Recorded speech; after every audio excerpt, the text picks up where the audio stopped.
From Canada to Mexico, along the Pacific coast, it is the mountain ranges which dominate life in the region known as the far western states: Oregon, Washington, California, and Nevada.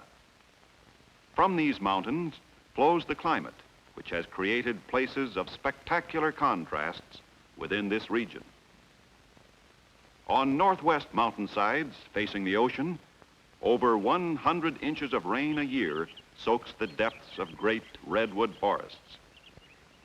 Yet mountains cut off the southeast from the ocean. A scant 4 inches of rain annually get through to this barren earth. In California, tropical fruits, oranges, lemons, dates. Yet in Washington, Mount Rainier has winter sports even in the summer. California's Mount Whitney, highest point in the nation, while only 80 miles away, Death Valley, nearly 300 feet below sea level.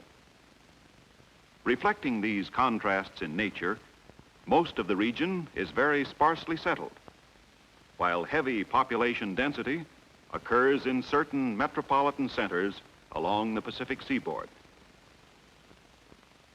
The mild, even climate in certain parts attracts many retired people. Yet the region's rapid seasonal changes from north to south mean temporary jobs for thousands of migrant workers. In the different faces of its people, Indian, Mexican, Oriental, Italian, farmer, scholar, engineer, aircraft worker, we can read the history of the Far West, the reasons for its strength and growth.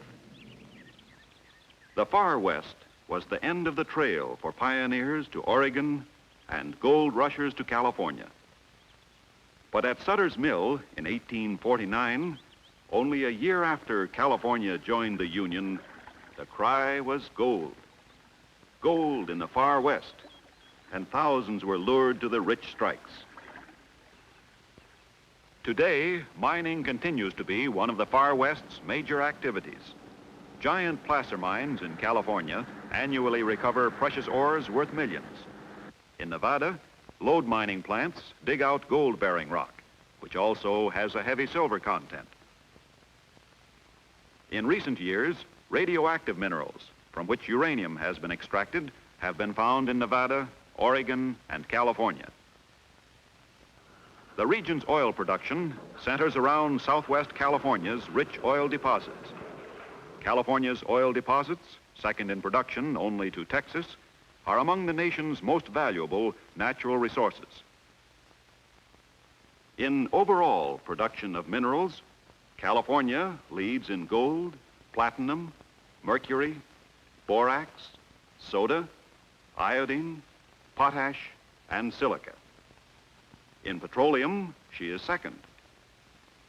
Nevada's important mineral products include gold, silver, copper, lead, and zinc. Up in the Northwest, there is a direct relation between mountains and rainfall in the distribution of the region's timber resources. Washington and Oregon lead the nation in lumber production, now a highly mechanized industry. Logs go by truck or are floated downstream directly to the mills.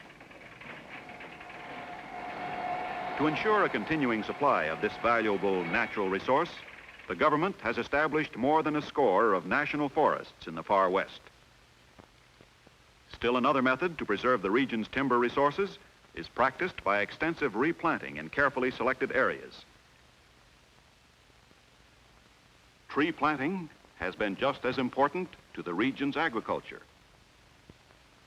Washington's dependable climate has kept it in first place in the nation's apple production. Most of the Pacific Northwest's apple regions center in Washington, while Oregon is well known for its apricots, pears, and small fruits. Protected from rain-bearing winds from the ocean, valleys in both Washington and Oregon have become sites where some of the world's finest dairy cattle are bred and tested. East of the Cascade Mountains, centered about Spokane, Washington, the valleys of the Columbia and Snake Rivers wander through a vast arid plateau known as the Inland Empire. Planned use of the limited rainfall makes possible great yields of wheat on the area's inner slopes, the most noted dry farming sub-region on the continent. In this dry area's valleys, abundant sunshine and strict control of moisture supply through irrigation make possible heavy crops of fruit, potatoes, grapes, sugar beets, and hay, with rarely a failure. As in Nevada, stretches too dry to farm are used as pastures for cattle ranches. Now, engineers have radically changed the Inland Empire. Completion of the Grand Coulee Dam has poured new life into this area and greatly increased crop production. To the southwest, a more natural water system irrigates another far western farm area, Central California's Sacramento-San Joaquin Valley. Thousands of sheep graze on the surrounding slopes of the Coast Ranges to the west and the Sierras to the east. But the same snow-capped Sierra slopes furnish the valley with water, which has made it one of the world's garden spots.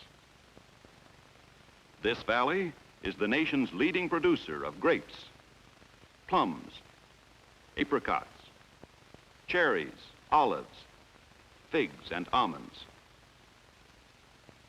In this valley, many of the region's Chinese and Japanese work or own land.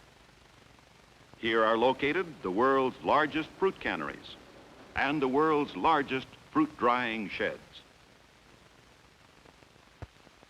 To the southeast and extending down into Mexico, endless cultivated fields mark another garden spot, the Imperial Valley. Canals from the turbulent Colorado furnish the water supply.